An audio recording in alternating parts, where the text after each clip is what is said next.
ফজরের সালাত এবং এশার সালাত আদায় করে যদি আল্লাহর কোনো বান্দা রাত্রিবেলা ঘুমিয়ে যায়, ওই বান্দা ঘুম থেকে জাগ্রত হইয়া আবার ওই বান্দাটা ফজরের সালাত আদায় করে, ওই বান্দার নামায়ে আমলের মধ্যে রব্বুল আলামিন পূর্ণ রাত্রি দণ্ডায়মান হয়ে দাঁড়িয়ে দাঁড়িয়ে ইবাদতের সওয়াব আমার আল্লাহ দিয়ে দেয়। সুবহানাল্লাহ।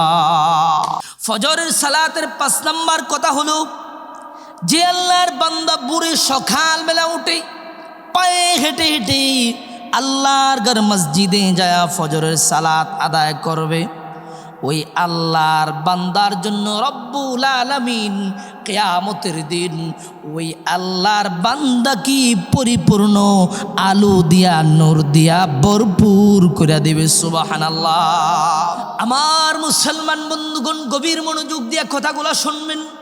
ঈমান আনার পরে সবচাইতে গুরুত্বপূর্ণ যেই বিধান আমার আল্লাহর বিধান হলো নামাজ।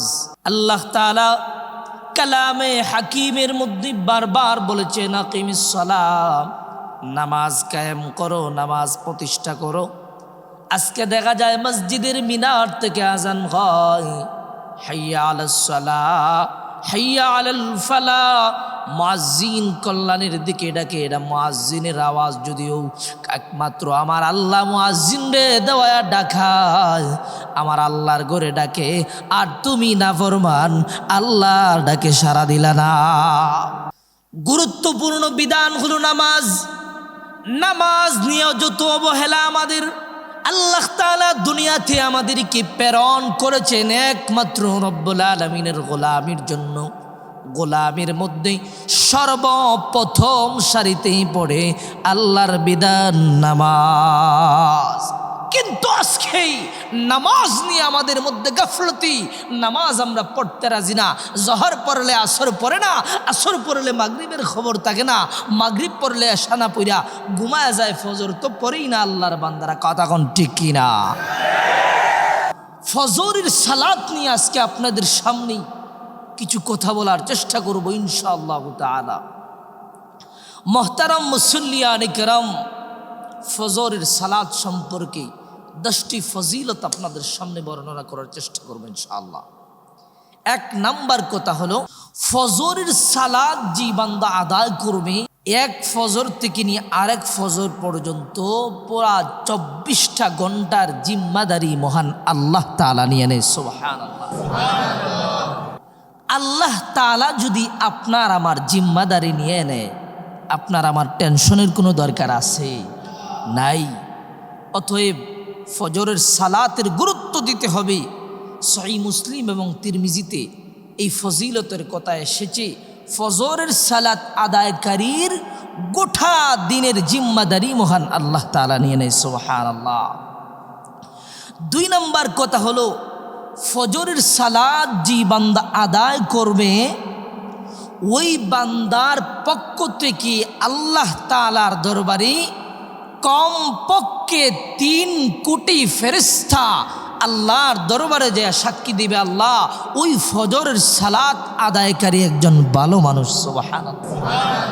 আল্লাহর নূরের তৈরি ফেরেশতারা আল্লাহর দরবারে যা সাক্ষী দিবে, ও রব্বুল আলামিন, ওই আপনার বান্দাটা ফজরের সালাত আদায় করেছে দিনের সূচনা লগ্নে।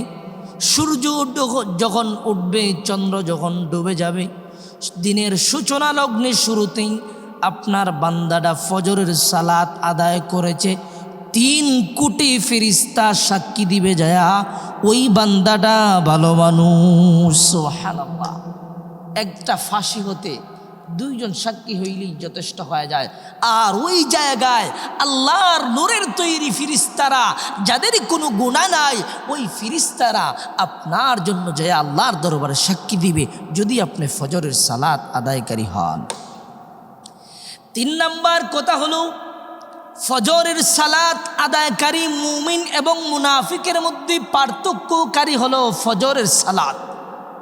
কারণ নবী বলেছেন, মুনাফিকদের জন্য ফজরের সালাত আদায় করতে কষ্ট হয়। মুমিন এবং মুনাফিকের মধ্যেই পার্থক্যকারী হলো ফজরের সালাত। আপনি বলবেন, হুজুর আমি তো মুনাফিক না, কিন্তু ফজরের সালাত আদায় করি না। এবার চিন্তা করে দেন রসুলের কথা। আল্লাহ রসুল বলেছেন মুমিন এবং মুনাফিকের মধ্যে পার্থক্যকারী হলো ফজরের সালাত। সহিহ বুখারীর 657 নং হাদিস এবং সহিহ মুসলিমের 661 নং হাদিসে আল্লাহ রসুল সাল্লাল্লাহু আলাইহি ওয়াসাল্লাম এই কথাটা বলেছেন। মুনাফিকরা হলো মুসলমানদের এক নম্বর দুশমন। মুনাফিকদের বেলায় আল্লাহ তাআলা বলেছেন ইন্নাল মুনাফিকিনা ফিদ দারকিল আসফালি মিনান নার। মুনাফিকদের জায়গা হলো জাহান্নামের একদম তলদেশে, জাহান্নামের একদম নিম্ন স্তরে। বলেন না নাউজুবিল্লাহ। মুনাফিকের আলামত হলো তিনটা। আয়াতুল মুনাফিকি সালাসা, ইযা হাদ্দাসা কাযাবা ওয়া ইযা ওয়া'দা আখলাফা ওয়া ইযা তুমিনা খানা। আল্লাহ রাসূল সাল্লাল্লাহু আলাইহি ওয়াসাল্লাম বলেন মুনাফিকের আলামত হলো তিনটা। এক নাম্বার হলো ইযা হাদ্দাসা কাযাবা। মুনাফিক যখন কথা বলে কথায় কথায় মিথ্যা কথা বলে। এবার চিন্তা করে দেখো আল্লাহর বান্দা, দিনের সূচনা লগ্নে থেকে রাত্রে ঘুমানো পর্যন্ত তোমার কতটা মিথ্যা কথা তোমার জবান দ্বারা বলতেছো। বান্দা চাকরি করতেছে, চাকরির মধ্যে যায় কথায় কথায় মিথ্যা কথা বলতেছে। বান্দা ব্যবসা করতেছে, ব্যবসার মধ্যে লাভবান হওয়ার জন্য কথায় কথায় মিথ্যা বলতেছে। ব্যবসা তো করেছেন আল্লাহর রাসূল, ব্যবসা তো নবীজিও করেছেন। ব্যবসার মধ্যে নবীজি বলেছেন বরকত।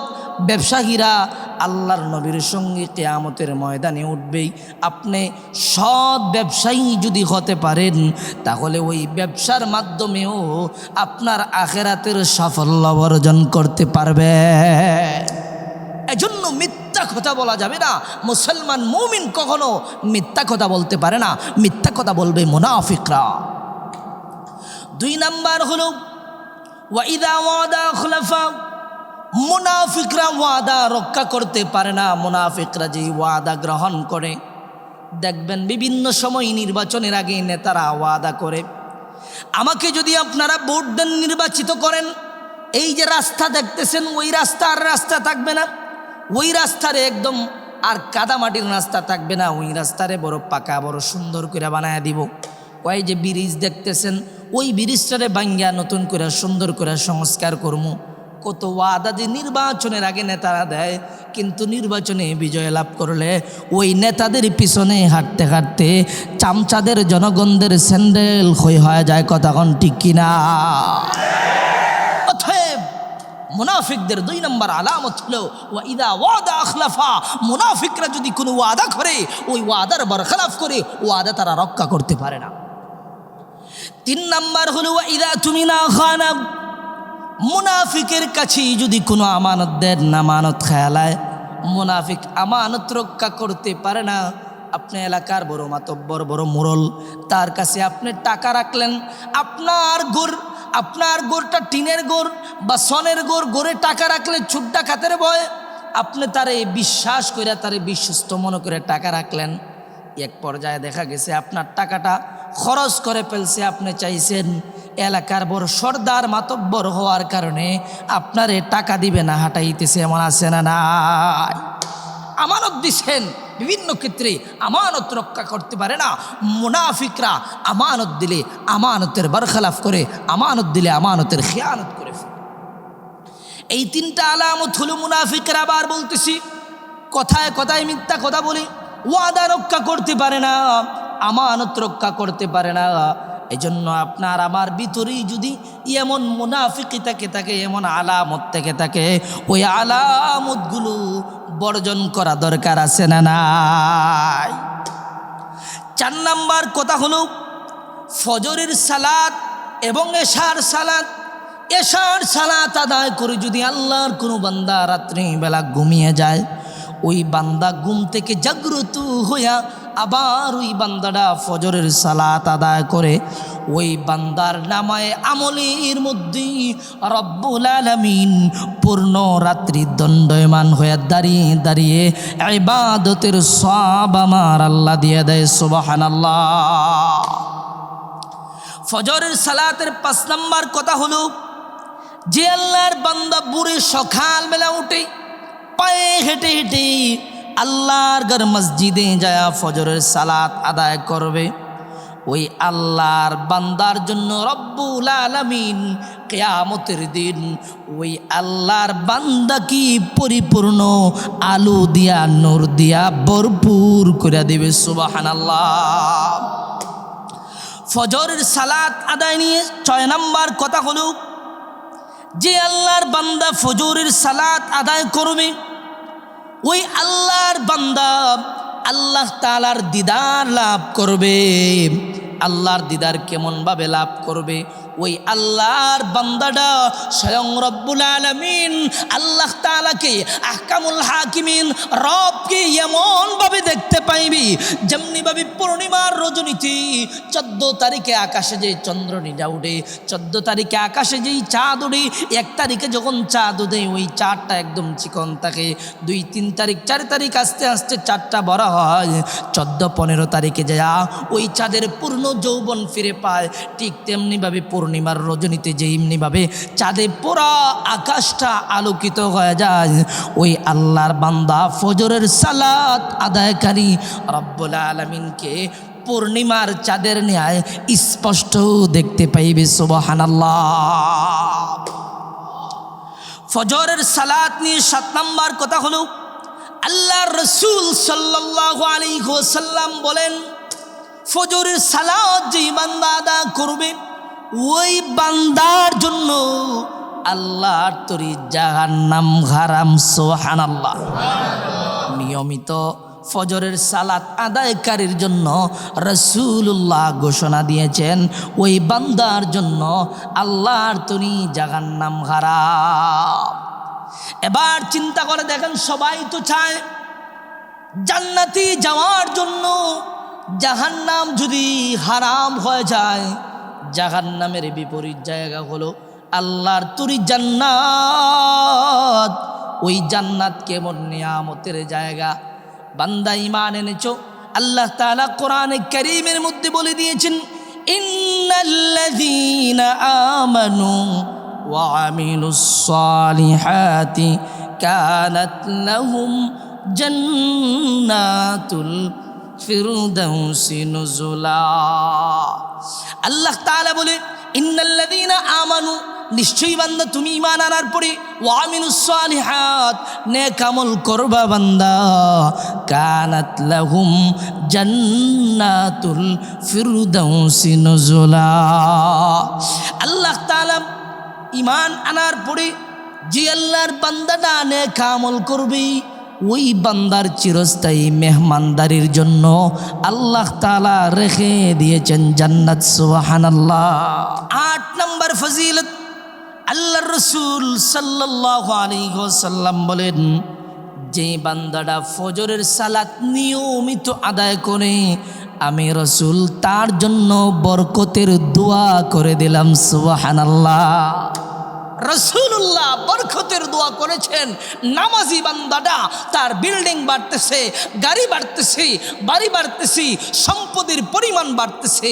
আপনার দেখে বড় হিংসা হয়, বলে আল্লাহ আমারে দিতেছে না, তারে দিতেছে। সে তো ফজরের সময় যায়, জোহরের সময় যায়, মসজিদের মিনার থেকে যখনই ডাক আসে আল্লাহর ঘরে যায়, আল্লাহর কদমে সিজদায় লুটে পড়ে। তার বরকত হবে না তো কার বরকত হবে? কথা কোন ঠিক কিনা? তারে দেখে আপনার হিংসা হয়। আপনিও আল্লাহর কাছে চান, আল্লাহর কাছে চাওয়ার মতো চাইলে তো বান্দা আল্লাহর কাছ থেকে তুমি যা চাইবা, যদি তুমি বান্দা আল্লাহর হয়ে যাও। রব বলেন, যদি কোনো বান্দা আমার হয়ে যায় আমি আল্লাহ তার হয়ে যাই সুবহানাল্লাহ। আল্লাহ যদি কারো হয়ে যায় তার কোনো টেনশনের কোনো দরকার আছে? কোনো দরকার নাই।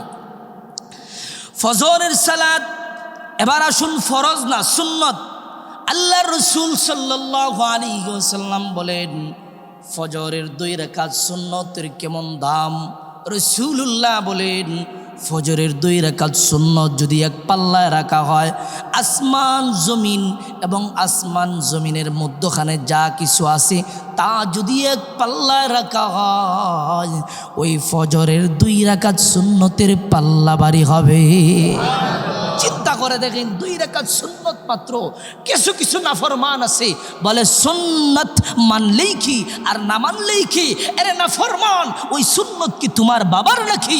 আল্লাহ রসুলের সুন্নতের বিরোধিতা তুমি করতেছো, তোমার জিন্দগির মধ্যেই রসুল্লাহর সুন্নতের লেশ মাত্র নাই, তুমি আবার চাও জান্নাতে যাইতে? না না, রসুল্লাহর শাফাআত ছাড়া কোনো মুমিন বান্দা, কোনো ইমানদার রসুল্লাহর শাফাআত ছাড়া জান্নাতে যাইতে পারবে না, কঠিন কালেও সম্ভব না। শুধু আপনি আল্লাহরে মানলেন, নবীরে মানলেন না, হবে না। শুধু নবীরে মহব্বত করলেন, আপনি আল্লাহরে মানলেন না, এইভাবে যদি হতো তাহলে নবীর চাচাও জান্নাতি হয়ে যেত। কথা কোন ঠিক কিনা? এই জন্য নবীর সুন্নত দিয়ে জীবন সাজাইতে হবে। 10 নম্বর কথা, ফজরের সালাত যে বান্দা নিয়মিত আদায় করবে, কিয়ামতের কঠিন ময়দানে আল্লাহ তাআলা তাকে স্বয়ং রব্বুল আলামিন নিজে বান্দারে সালাম দিয়া ইস্তেকবাল করবেন। সুবহানাল্লাহ।